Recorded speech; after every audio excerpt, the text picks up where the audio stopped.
साहब, आज मैं बनाने लगी हूँ व्हाइट चिकन पुलाव। उसके लिए हमें क्या क्या चीजें चाहिए। मैंने हाफ केजी चिकन लिया है, एक मीडियम साइज का प्याज लिया, उसे काट लिया है मैंने। 2 टमाटर लिए हैं मीडियम साइज के, 10 से 15 मैंने ग्रीन चिलीज ली हैं।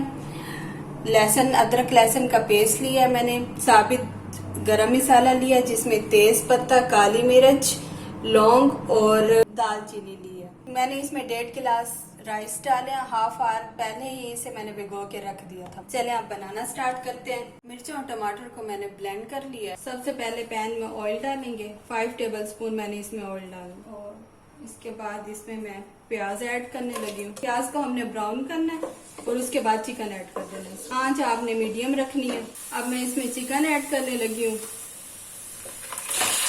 अब इसमें मैं 2 टीस्पून जीरे के ऐड करने लगी हूँ। चिकन को अब हमने अच्छी तरह भून लेना है। जब चिकन अपना कलर चेंज करेगा तो इसमें मैं टमाटर और सब्ज मिर्चों का पेस्ट डाल दूंगी।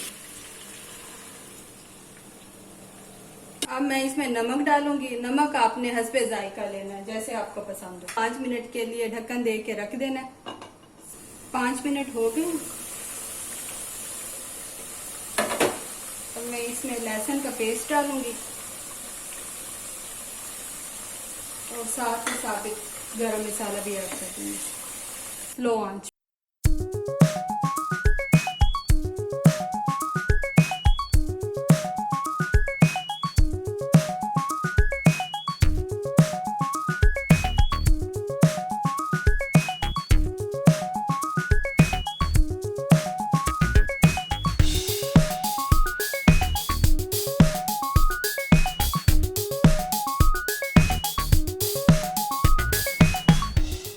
मिनट हो गए दम पे। अब हम देखेंगे। पुलाव हमारा रेडी है। आपने इसको जरूर ट्राई करना है और कमेंट्स में बताना है कि आपको कैसा लगा। ज्यादा से ज्यादा मेरी वीडियो को शेयर करें, लाइक करें और अभी तक आपने मेरा चैनल सब्सक्राइब नहीं किया तो सब्सक्राइब करें। अब तक के लिए अल्लाह हाफिज। मिलते हैं नेक्स्ट वीडियो में।